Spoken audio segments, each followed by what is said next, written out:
Aventure ambiguë, chapitre 9. Le chevalier ôta ses lunettes, referma son Coran et longuement demeura immobile face à l'est. Son visage était tout à la fois grave et serein.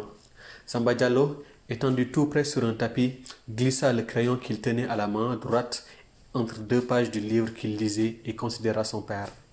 La parole doit continuer de retentir en lui, se dit-il. Il est de ceux qui ne cessent pas de prier pour avoir refermé leur livre de prière. Dieu lui est présence constante et indispensable. C'est cette présence, je crois, qui lui colle ainsi la peau sur les os du front, lui enfonce dans les orbites profondément excavées ce regard lumineux et calme. Sa bouche n'est ni sourire ni amertume. Les prières profondes doivent certainement incinérer dans l'homme toute exubérance profonde de vie. Mon père ne vit pas, il prie. Tiens, pourquoi ai-je pensé cela? Pourquoi ai-je pensé la prière et la vie en termes d'opposition?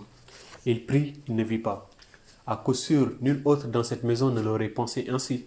Moi seul pouvais avoir cette idée bizarre d'une vie qui serait, de quelque façon, hors la présence de Dieu.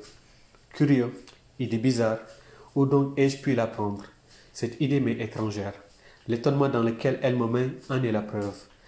C'est en tout cas une idée évoluée. Je veux dire qui marque un progrès de précision sur mon état d'esprit antérieur. Elle distingue, elle spécifie. Il y a Dieu et il y a la vie, qui ne sont pas nécessairement confondus. Il y a l'oraison et il y a le combat. Cette idée est-elle juste? Si je n'écoutais que cet homme qui dort en moi d'un sommeil de plus en plus profond, je répondrais non, cette idée est même insensée. La vie n'est que de façon seconde, elle est de temps en temps. Dieu seul est constamment. La vie n'est que dans la mesure et de la façon de l'être de Dieu. Cet homme avait-il raison? Le mal est de la vie. Le mal est-il de Dieu?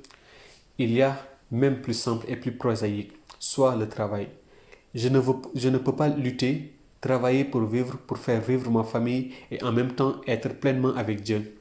Mon maître au foyer ardent prie toujours, sauf quand il cultive la terre. Il est vrai qu'il chante encore des litanies, mais il ne prie pas de la même façon que quand il est au foyer sur son tapis de prière. Ainsi de mon père. Avec lui, c'est même plus net. Quand il est au bureau, il est moins près de Dieu encore que le maître au champ. Le travail de mon père absorbe sa pensée. À la limite, un travail qui absorberait complètement son homme le maintiendrait tout le temps hors de Dieu. Il n'est pas de travail qui absorbe complètement son homme, il est vrai, mais cependant, il y a des pays où de grandes masses d'hommes sont longuement aliénés de Dieu. Peut-être est-ce le travail qui fait l'Occident de plus en plus athée. Idée curieuse. Que lut-il là? Le chevalier ôta, toujours assis sur son tapis, en une pause de prière, lui souriait. Samba Diallo lui tendit le livre qu'il tenait encore d'une main. Les pensées. Pascal, c'est certainement l'homme d'Occident le plus rassurant. Mais méfie-toi même de lui. Il avait douté. Lui aussi a connu l'exil. Il est vrai qu'il est revenu ensuite, en courant. Il sanglotait de s'être égaré et en appelait au Dieu d'Abraham, d'Isaac et de Jacob, contre celui des philosophes et des savants. Son itinéraire de retour commença comme un miracle et s'acheva comme une grâce. Les hommes d'Occident connaissent de moins en moins le miracle et la grâce. Mais précisément, je pensais que c'était peut-être parce que l'Occident a du travail. Que veux-tu dire? Je ne sais pas si je comprends bien ton objection. Samba Diallo n'osait pas tout à fait révéler au chevalier la teneur de sa pensée et en particulier la faille redoutable qu'il avait cru découvrir. Il craignait de l'inquiéter. En songeant combien lui-même avait été surpris, il tempéra donc son propos. Tu as parlé d'exil de Pascal, en songeant sans doute à la partie de son existence qui a précédé le mémorial. Or, cette période de déréliction fut aussi une période de travail scientifique intense. Oui, je comprends. Je te comprends, mais ton idée est bizarre. Le chevalier considéra son fils en silence quelques secondes, puis, au lieu de répondre à sa question, il lui demanda « À ton avis, pourquoi travaille-t-on ?»« Pour vivre. » Ta réponse me plaît, mais à ta place, j'aurais été moins catégorique. Ma réponse aurait été énumérative, de la façon suivante. Par exemple, on peut travailler pour vivre, on peut travailler pour survivre, dans l'espoir de multiplier la vie qu'on a. Sinon, dans la durée, on ne le peut encore. Du moins dans son intensité, le but du travail est alors d'accumuler. On peut travailler pour travailler, cela se trouve. Mon énumération n'est pas limitative. Admets-tu que je sois plus dans le vrai que toi et que mon énumération est juste? Oui. Le chevalier joignit ses deux mains si belles et les posa sur ses genoux. Son regard se perdit devant lui. Même en pensant, il a l'air de prier, se dit Samba Diallo. Peut-être prie-t-il réellement. Dieu l'a vraiment envahi tout entier. Donc on peut travailler par nécessité, pour faire cesser la grande douleur du besoin, celle qui sourd du corps et de la terre, pour imposer silence à toutes ces voix qui nous harcèlent de demandes. On travaille alors pour se maintenir, pour conserver l'espèce. Mais on peut travailler aussi par avidité. Dans ce cas, on ne cherche pas seulement à obstruer le trou du besoin, il est déjà pleinement comblé. On ne cherche pas même à devancer la prochaine échéance de ce besoin. On accumule frénétiquement. On croit qu'en multipliant la richesse, on multiplie la vie. Enfin, on peut travailler par manie du travail. Je ne dis pas pour se distraire, c'est plus frénétique que cela. On travaille par système. Il en est du travail comme de l'acte sexuel. Tous deux visent la perpétuation de l'espèce, mais tous deux peuvent avoir leur perversion chaque fois qu'ils ne se justifient pas par cette visée. Son regard sembla revenir plus près. Il changea d'attitude et se pencha vers Samba Diallo. Oh, comme il est beau, et comme je l'aime se passionner ainsi pour son idée. Veux-tu maintenant que nous élargissons et examinons ses idées en fonction de Dieu? Oui. Prenons le cas où le travail vise à conserver la vie. Raisonnons sur lui, puisqu'il est le cas de rigueur. Même dans ce cas, le travail diminue la place de Dieu dans l'attention de l'homme. Cette idée me blesse par quelques côtés. Elle me paraît contradictoire. La conservation de la vie, donc le travail qui la rend possible, doit être œuvre pie. La contemplation de Dieu est l'œuvre pie par excellence. D'où vient la contrariété de ces deux visées, cependant les mêmes par ailleurs? Tout le temps qu'il parlait, Samba Diallo avait baissé le regard, en partie pour mieux suivre son idée et en partie pour se dérober au regard du chevalier. Quand il eut fini, il leva les yeux. Le chevalier, toujours dans la même posture de prière, souriait maintenant d'un air à la fois ravi et moqueur. Ses yeux pétillaient. Il étincelle. Le monde étincelle, pensa Samba Diallo. Pourquoi t'obstines-tu à baisser le regard? Discutons plutôt, apprenti philosophe. Il marqua un temps, eut l'air de s'assombrir et ajouta: J'aime mieux ces idées qu'on éprouve au grand jour que celles qu'on laisse rancir par devers soi. Ce sont celles-là qui empoisonnent et parfois tuent. Il se rasséréna et à l'instant et à nouveau se mit à sourire. Il me semble, jeune philosophe, pour en revenir à l'idée qui t'inquiète, qu'il nous faut la serrer de plus près, afin de la voir simple et pure. Or, l'idée du travail pour la conservation de la vie ne paraît pas assez simple. Elle a des stades antérieurs. Assurément, par exemple, l'idée même de la vie en tant que valeur. Bravo, considérons le travail dans le cas où il est lié à la vie par un rapport de justification. Je dis que tout ce qui justifie et donne son sens à la vie, par là même et a posteriori, donne son sens au travail. Je vois en conclusion. Lorsqu'une vie se justifie de Dieu, tout ce qui tend à la conserver, donc le travail, se justifie aussi de lui. Correct. Le travail en effet se justifie de Dieu, dans la mesure stricte où la vie qu'il conserve se justifie de Dieu. Si un homme croit en Dieu, le temps qu'il prend à sa prière pour travailler est encore prière. C'est même une très belle prière. Samba Diallo longtemps demeura silencieux. Le chevalier était absorbé par ses pensées. Il ne souriait plus. J'ajoute, mais ce n'est plus là que l'expression d'une conviction personnelle, qu'une vie qui se justifie de Dieu ne saurait aimer l'exubérance. Elle trouve son plein épanouissement dans la conscience qu'elle a, au contraire, de sa petitesse comparée à la grandeur de Dieu. Chemin faisant, elle se grandit, mais cela ne lui importe pas. Mais si la vie ne se justifie pas de Dieu, je veux dire, si l'homme qui travaille ne croit pas en Dieu, alors que lui importe de justifier son travail autrement que par le profit qu'il en tire? La vie dans ce cas n'est pas œuvre pie.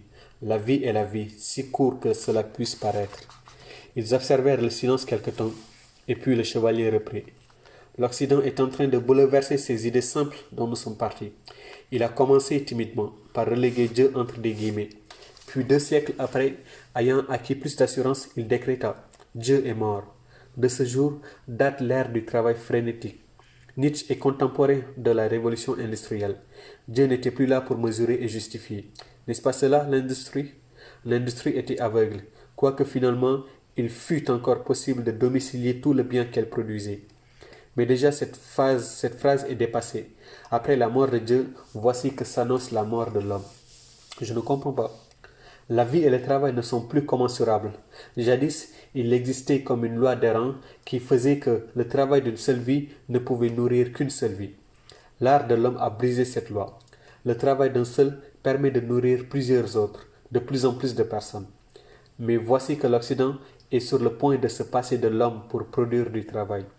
Il ne sera plus besoin que de très peu de vie pour fournir un travail immense. Mais il me semble qu'on devrait plutôt se réjouir de cette perspective. Non, en même temps que le travail se passe de la vie humaine, en même temps, il cesse d'en faire sa visée finale, de faire cas de l'homme. L'homme n'a jamais été aussi malheureux qu'en ce moment où il accumule tant. Nulle part il n'est aussi méprisé que là où se fait cette accumulation.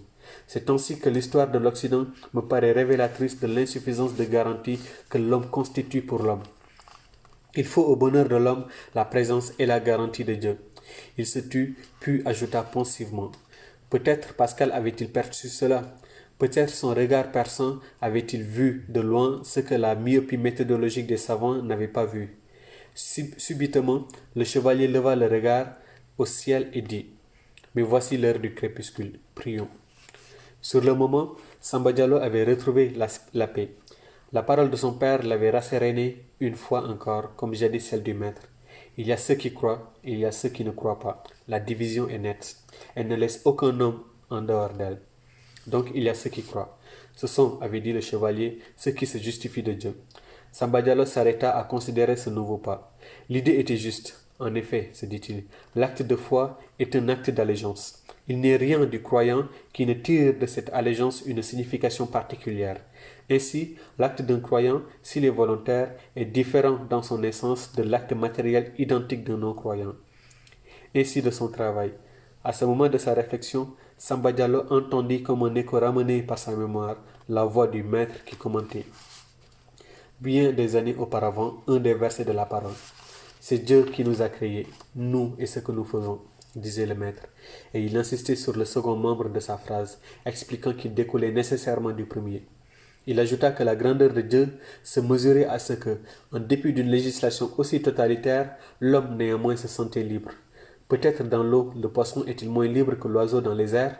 Samba Diallo dut faire un effort pour détacher sa pensée du souvenir du maître. Si un homme se justifie de Dieu, le temps qu'il prend à sa prière pour travailler est encore prière. Le chevalier avait raison. Tout était cohérent, satisfaisant pour l'esprit. Sur le moment, Samba Diallo avait retrouvé la paix. La prière qu'il fit derrière le chevalier fit une prière sereine. Lorsqu'il l'eut achevée, il se replongea dans ses pensées. Il reprit les conclusions du chevalier et se mit à les considérer. Toujours, il éprouvait un plaisir de grande qualité à tourner dans son esprit les pensées claires lorsqu'il les atteignait, comme pour en vérifier la loi. Il était assuré, quel que soit le biais par lequel il les prenait, de les retrouver identiques et stables, contraignantes.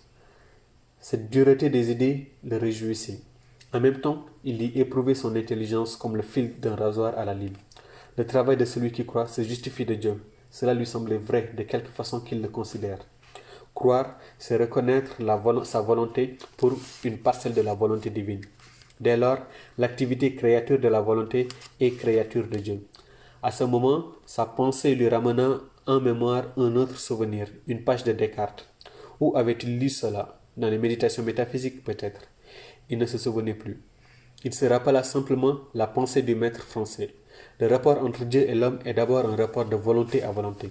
Peut-il y avoir un rapport plus intime? Ainsi se dit-il, les maîtres sont d'accord. Descartes, ainsi que le maître de Dialobé, ainsi que mon père, ont tous éprouvé la dureté irréductible de cette idée. La joie de Samba Diallo s'accrut de cette convergence. De plus, songea-t-il, procéder de Dieu volonté à volonté, c'est reconnaître sa loi, laquelle est une loi de justice et de concorde entre les hommes. Le travail n'est donc pas une source nécessaire de conflit entre eux. La nuit était tout à fait venue à présent. Le chevalier à la dalmatique était toujours accroupi face à l'est, immobile. Samba Diallo, allongé sur le dos à côté de lui, ouvrait de grands yeux sur le firmament étoilé. Il n'y voyait pas cependant. Il n'y avait pas d'antagonisme entre l'ordre de la foi et l'ordre du travail. La mort de Dieu n'est pas une condition nécessaire à la survie de l'homme. Samba Diallo ne voyait pas le firmament scintillant, car la même paix régnait au ciel et dans son cœur. Samba Diallo n'existait pas. Il y avait des étoiles innombrables, il y avait la terre refroidie, il y avait l'ombre et il y avait leur présence simultanée. C'est au cœur même de cette présence que naquit la pensée, comme sur l'eau un train d'onde autour d'un point de chute. Mais il y a ceux qui ne croient pas. Samba Diallo subitement vit le ciel. Dans un éclair, il en constata la sereine beauté. Il y a ceux qui ne croient pas. Nous qui croyons, nous ne pouvons abandonner nos frères qui ne croient pas. Le monde leur appartient autant qu'à nous. Le travail leur est une loi autant qu'à nous. Ils sont nos frères. Leur ignorance de Dieu, souvent, elle leur sera advenue comme un accident de travail.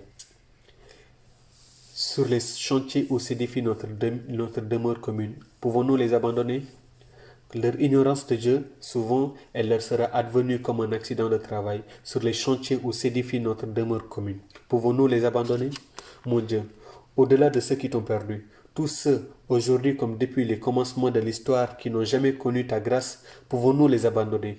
Nous t'implorons de les agréer comme toi seul sais agréer qui tu agrées, car ils ont édifié le monde avec nous, d'où nous pouvons, d'une pensée chaque jour moins préoccupée, te chercher et te saluer. Il ne faut pas que ce soit au prix de ta grâce que l'homme conquiert sa liberté. Le faut-il? Samba Diallo se dressa sur son séant et ouvrit la bouche pour interroger le chevalier. Mais il ne l'osa pas. Qu'y a-t-il? Demanda son père.